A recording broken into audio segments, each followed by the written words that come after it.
It's the Ross Tucker Football Podcast. Oh, yeah, it is.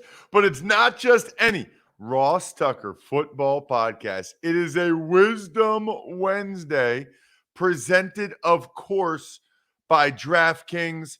We're already only 2 days away from the end of the week, from a Picks Friday, from a Winners Friday. So hop on board the Winners train and go to @RossTuckerPod on Twitter and quote tweet any of the clips or any of the shows with any comment you want to make about either one. We would love to see it. We would love to potentially retweet it, and we would love for you to be a winner. We will also have a sponsor confirmation email winner, so you can take advantage of maybe Freshly, these delicious meals I've been getting, or First Leaf if you're into wine, Masterworks if you're looking to diversify the old portfolio a little bit. And then the YouTube shout out, youtube.com/Ross Tucker NFL, which is always awesome. No new patrons today. A little sad about that. Patreon.com/RT Media, but that's okay. We've had a bunch of new ones now. A lot of new members of the private Slack channel, the Tuckheads community, which is awesome. It's big show time. Tuck's Takes. So there actually is no big show, and I want to explain that to you. Been a wild couple days, but in particular today, I had one guest lined up, but they had voice issues. So then I had another guest lined up, and last night I got the call pretty late to fill in for Dan Patrick. So Jack and I are recording this at 6:05 a.m. Eastern time. Then on Wednesdays, I fill in for Angelo Cataldi, the Philadelphia Sports Talk radio legend on WIP radio from 7 to 9. And then from 9 to noon today, I'll be filling in for Dan Patrick. So the guest was not able to do, the second guest was not able to do this afternoon. Plus, I kind of wanted to, I like to get the podcast out to you guys, right? Like I like to get it up and out so you have it, so you have my thoughts as soon as possible. Plus, there's a bunch of emails from you guys that we haven't gotten to in a while. So I wanted to be able to get to those emails, which is always cool too, because a lot of you take advantage of sponsors and then you send me emails. And I always think it's good content. I think the questions that you ask are good content. They're usually really good questions that other people might have, or I just find interesting or whatever. So, and we don't get to as many emails as I would like to on the show. So I kind of feel like it's good every once in a while to have a cleanse the email inbox day and get to a bunch of emails. Plus, there is a decent amount of Tuck's takes and news to get to. So anyway, that's why we're recording super duper early again today. And that's also why there is no guests, no quote unquote big show. We're going to get to the Tuck's takes and we're going to get to some of your email questions, which we love. Let's do it. I'll start. Well, I hit the Tuck's takes button, so I guess we got to start because there hasn't been a take yet. We'll start with Jeff Saturday saying he should have called timeout after that third down on Monday night. So this is going to be, Jack, today's Labatt Blue Tuck take presented by Labatt Blue Light, the pristine Canadian Pilsner. Share a Labatt with friends this football season. This is interesting. So I like that Jeff Saturday did this. Ultimately, I like that he did this. And I think, number one, it would kind of be weird if there wasn't some growing pains for him as an interim head coach, right? It would kind of be surprising or bizarre if he was like a flawless head coach right from the start. That would be weird. That would not be a good look for all the other coaches out there that have been doing it their whole lives and that mess up. Would not be a good look at all for those guys. So I like that he said, look, learning experience, made a mistake. In hindsight, What's interesting about it is it wasn't really, if you really dug in deeper, it wasn't really about the time part of it. It was about, the play call for Parks Frazier. He then had a unique play call that he wanted where the receivers had to switch sides. Well, by the time the receivers switched sides to get into the play call he wanted to call, well, then a lot of time went off the clock. So more than the actual time that went off the clock, Saturday, in hindsight, wanted to call the timeout just so they could get a good plan and get set up for it. I think in his mind, he was thinking we have whatever it is, 40-some seconds or at least high 30s, get the first down real quick. And then after we get the first down, then we can call a timeout. Well, it took them a lot longer to get lined up for that play and to be able to actually run that play than Jeff Saturday wanted. So I'm not done yet, Jack. You can cut the clip there, but I'm not done yet there. So a couple things there. Number one, I like accountability. I feel this way. We talked about this about Zach Wilson last week. I like confident people who admit when they make a mistake or admit their shortcomings. I like that a lot. I think that's the right way to go about it in life. And I think it's the insecure people generally who are a lot less likely to admit when they make a mistake or when they're wrong or whatever. So kudos to Jeff Saturday for that. It is interesting. He could have doubled down. He could have said, look, I didn't want to save enough time for the Steelers to have a chance for a field goal on the other end. I wasn't worried about it. We had 3 timeouts. If we get the first down there, if we block it up better and get the first down there, then we're in a great position. And then we call timeout then, and we got 25 seconds, and we're at this yard line or whatever. But I like that he looked at it and said, no, you know what? I feel like we could have done better there. I feel like we would have been in better shape if I called timeout there. But I do think it's important that a couple other thoughts I have on this, actually.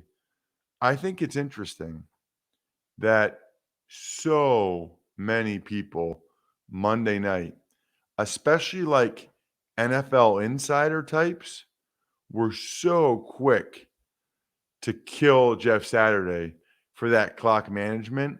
It's almost like they have all these other contacts with assistant coaches or coaches over the years, and they were just waiting for this moment to jump on what Jeff Saturday did and really be critical of it. I mean, there's part of me that wonders about that. It just felt like there was a lot of people that were looking. Now, in fairness, it's a Monday night game. It's the only game on, and it was a pretty egregious error. It was a pretty egregious. And there are other guys, Nathaniel Hackett, who have had issues earlier this year that didn't necessarily, they also got a lot of criticism, right? But I appreciate that Jeff took accountability. If you're a former player and you're going to be preaching to the guys in the locker room about accountability, about responsibility, then you got to do the same thing. You got to own up to it when you mess up. And I like that he did that. He said it, called it a learning experience. You kind of can't have it happen again. And I feel like he needs to figure out a way throughout the course of the rest of the season to get these guys to win some more games if he really wants the full-time job. Tux takes. Lots of injuries to get to. Let's start with Bucks right tackle Tristan Wirfs out 3 to 4 weeks with an ankle sprain. Niners running back Elijah Mitchell out 6 to 8 weeks. Eagles safety Chauncey Gardner-Johnson out indefinitely after a lacerated kidney.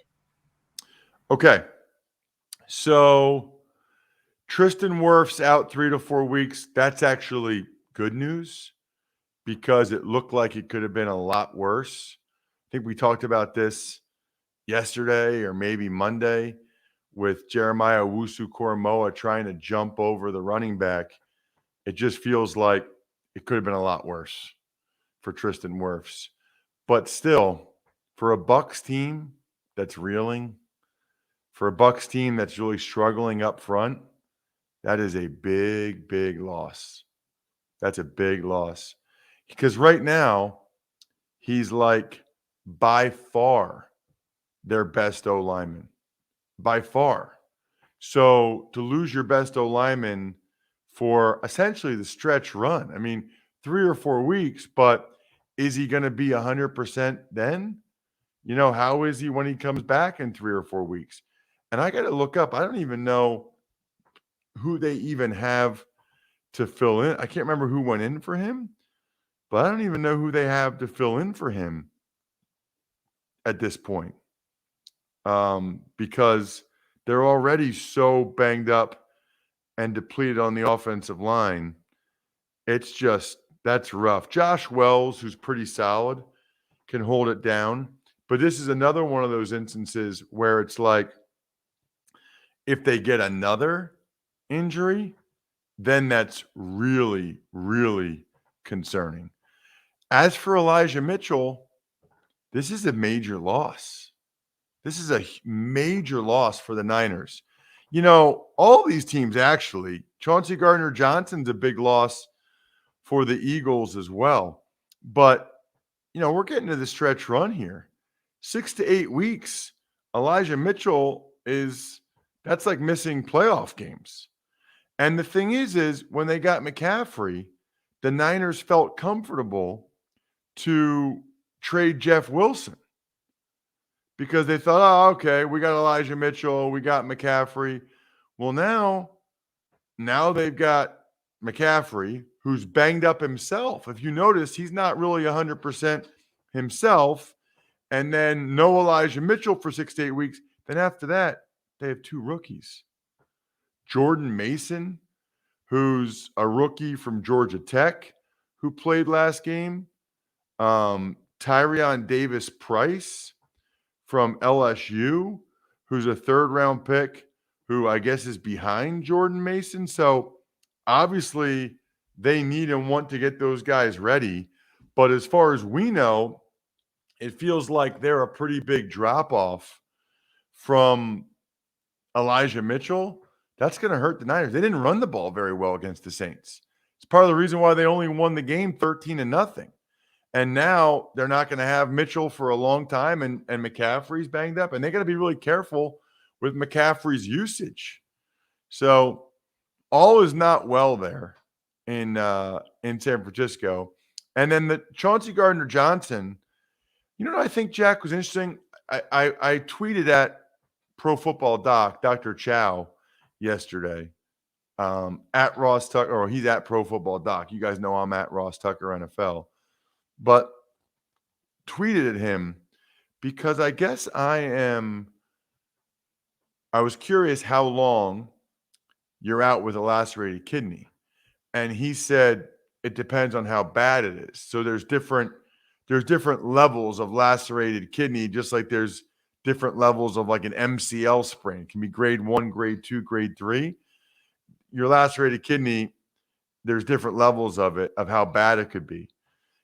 Sounds like he'll be back by the playoffs, but whether it's like a 2-week thing or a 5-week thing or whatever, just depends on how bad he did it and how fast it heals. I think that's something they can check on the scans.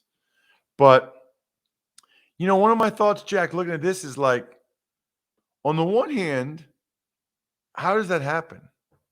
Like, right? Like, how do you lacerate a kidney inside your body, especially when you're the defender delivering a blow? It just seems like it would be hard to happen, on the one hand. On the other hand, since we know it can happen, to me it's like, well, I guess I'm a little surprised it doesn't happen more often, right? Like, if this is a thing where you can lacerate or hurt an internal organ with all the shots that like running backs take, to the side. I guess quarterbacks wear the rib protectors or whatever, but all the shots that quarterbacks take, I'm like surprised that running backs take. I'm surprised that those guys don't end up having more internal organ damage, kidneys or whatever, with some of the shots that they take. Tuck's takes.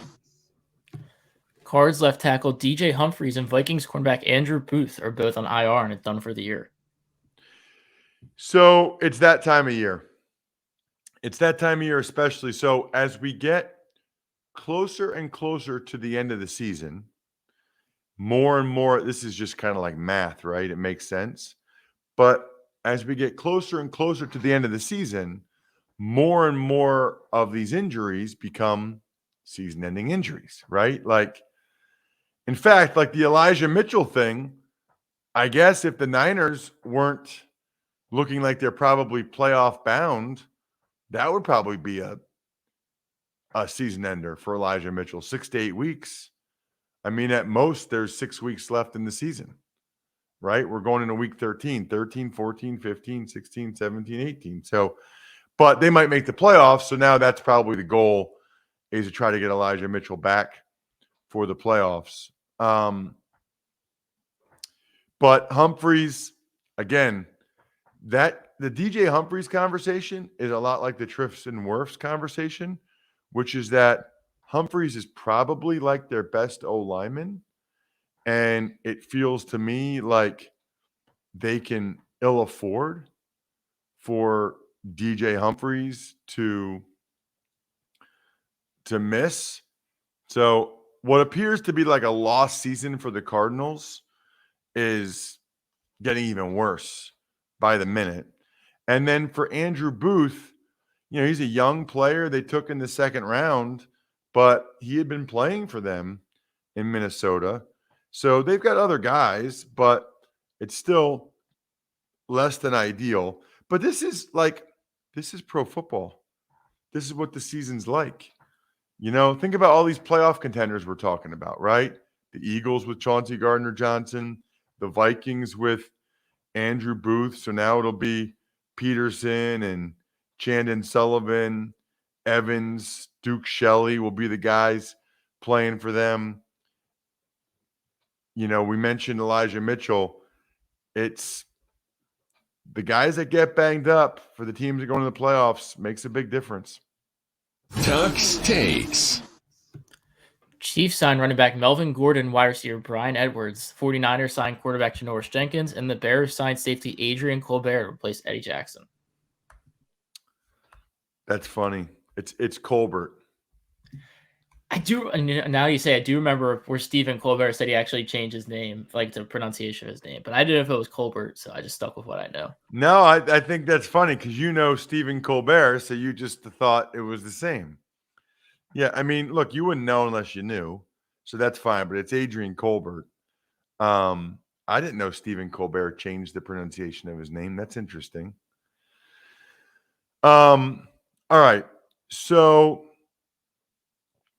the Chiefs actually also signed Brandon Williams, the defensive tackle. I just saw that early this morning. This is the Chiefs not messing around. This is the Chiefs gearing up for the postseason and making sure they're loaded up. Melvin Gordon is a known commodity. Melvin Gordon, now the fumble issues have been an issue, but they want to make sure that they've got depth and ability at as many positions as possible. This is why I really think Brett Veach does a good job and why I really think this is smart. They've got Pacheco, who they like. They like McKinnon. I don't think they really like Ronald Jones.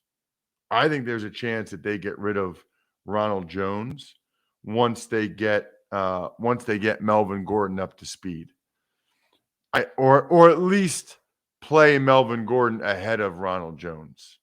I just don't think they're a big fan of Ronald Jones. He's been inactive a lot. I just don't think they think he's very good. And then at receiver, they already have a bunch of guys: Kadarius Toney, Sky Moore, Juju, Justin Watson, Valdez-Scantling.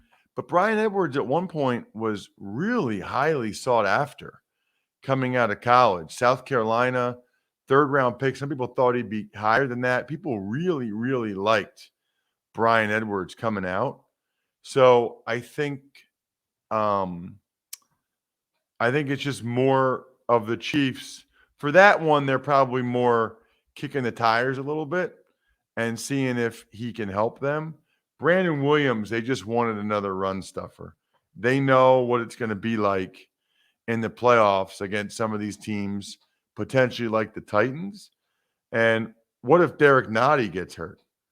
They don't really have another real run stuffer up front along the D line.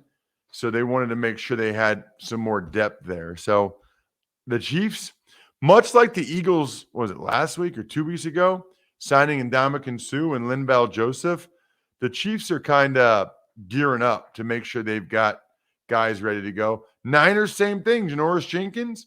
You know what's crazy, Jack, I knew Melvin Gordon was available, but you almost forget Janoris Jenkins isn't on a team. You almost forget that, Brandon Williams isn't on a team or Brian Edwards isn't on a team. And then these teams are like, you know what? It's getting to be crunch time. It's getting to be the playoff push.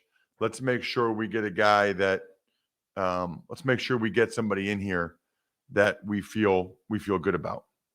And then as for your boy Colbert, yeah, Adrian Colbert, he's another one I didn't realize wasn't playing anywhere. But the Bears suffered a couple. Now they're a little different because they're not going for the playoffs anyway. But to lose both Eddie Jackson and Darnell Mooney in the same game is rough. Tuck's Takes. Some of the women who settled lawsuits against Browns quarterback Deshaun Watson are coming to the game in Houston on Sunday. Should this be a bigger story, Watson coming back at all?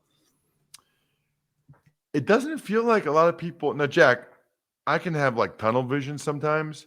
Have you seen or heard people talking about a lot about Watson coming back? Not really. Just a couple of tweets that he's been activated, but nothing really about the big story of his first game being against his old team. I don't know if that's something that'll be a bigger deal Thursday, Friday, Saturday, Sunday as we get closer to the game, or if for whatever reason they're purposely, not talking more about it. But first of all, it's wild that his first game back is against his former team. The odds of that, the odds of that are very small if it's a coincidence, right? That is a heck of a coincidence if that's really what it is. So that's one point I would make. Yeah, I don't really know what to say about the women going. I guess good for them if that's what they want to do. If they feel like they're making a statement there, I'd say good for them.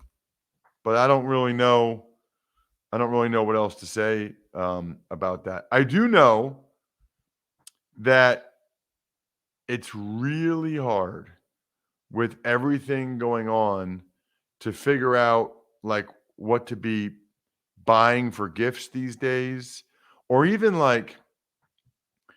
what to be eating because everybody's so busy. You can only have so many leftover turkey sandwiches. You got to check out Freshly. You get delicious, satisfying meals delivered fresh to your door. Just heat and eat. No cooking or cleanup required. And Freshly's Black Friday and Cyber Monday deals are some of the biggest and best of the year. You get $175 off your first 7 orders. My wife and I were so pumped when we got these because they've got so many different meals. It's just easier, right? It's just easier. Freshly prepares fully cooked meals that arrive fresh, not frozen. It's a week of meals delivered to your doorstep. I love that they're perfectly proportioned, which is cool because I need help with my portion sometimes. Order today and get $175 off your first 7 orders at freshly.com/Ross for a limited time. They've got these awesome Black Friday and Cyber Monday deals. That's freshly.com/Ross for $175 off your first 7 orders. Freshly.com/Ross for $175 off your first 7 orders. Let's get to an email, Jack. Ever wanted to ask an NFL player a question? Well, here's your chance. It's time to Ask Ross. Email address is ross@rosstucker.com. What do you got? All right, first one's from Jeff Etherton. He said, just listen to your recap of week 1. Yes, I know I'm behind. I wondered if you'd taken into account that American football evolved from a combination of rugby and soccer, both of which have an even more prominent role for kickers. It sounded like you would rather not have them at all. Is this the next step in the evolution of the sport, do you think? Or is it getting rid of the foundations from where American football came? Thanks. Yeah, good question, Jeff. Yes, I am aware that American football evolved from a combination of rugby and soccer. So let's start with that. Yes, I am aware of that. And yes, they do have more prominent roles for kickers. And I'm glad that American football does not. But I guess what I would submit to you is, in the way that American football, so everybody kicks in rugby, right? Like everybody can do like a running kick in rugby. In soccer, everybody kicks. So the issue, Jeff, is that in those sports, it's just part of the game and everybody does it. In American football, it feels out of place in the scope of the rest of the game. So soccer and rugby, any guy kicks the ball at any point, right? The rugby guys can kick it, whatever. When they're on the move, I've seen them kick it. Well, in American football, it's someone that doesn't do the other things, doesn't do the tackling, doesn't do the blocking, that comes off the bench only to kick. I think that's my issue with it, Jeff, as much as any. I'm just not a fan of the fact that it doesn't feel, it feels out of place with the rest of the sport. That is my issue. And soccer, it's just like part of it. Rugby, I don't know the rules enough to know like if they have like game-winning field goals. But I guess my issue is that it feels like it is, I don't know. It feels like it is too important to the outcome of games. So many games come down at the end to a guy that didn't block or didn't tackle, which are really the foundations of the sport, right? The blocking and tackling. He didn't do either. In some cases, he's never done either. And then he comes out and decides the outcome. That's the part that I have a problem with. And that's the part that I'd love. I don't really have a great solution to get rid of it necessarily. Obviously you could go for it. It'd be a weird sport if there was never able to get 3. It really changed the sport a lot. But I'd be open to seeing what a contest would be like, what an NFL game would be like with no kicking. I really would. Shout outs, by the way, Pizza Boy Brewing, Sporticulture, HumanHeadNYC.com, SteakhouseSports.com, Go-Bengals.com, Evergreen Economics, Vision Comics with an X, BackOfficeScheduler.com, and the greatest gift you can get anyone, trust me, a front page story all about them from myfrontpagestory.com. Heads up, tomorrow we will have Greg Cosell. Fantasy Feast will be a little bit later today than normal because of the Dan Patrick gig. I think we're done here. Thanks for listening to the Ross Tucker Football Podcast. Make sure to also subscribe to the Fantasy Feast, Even Money, Business of Sports, and College Draft. All available at Apple Podcasts, rosstucker.com, or wherever podcasts can be found.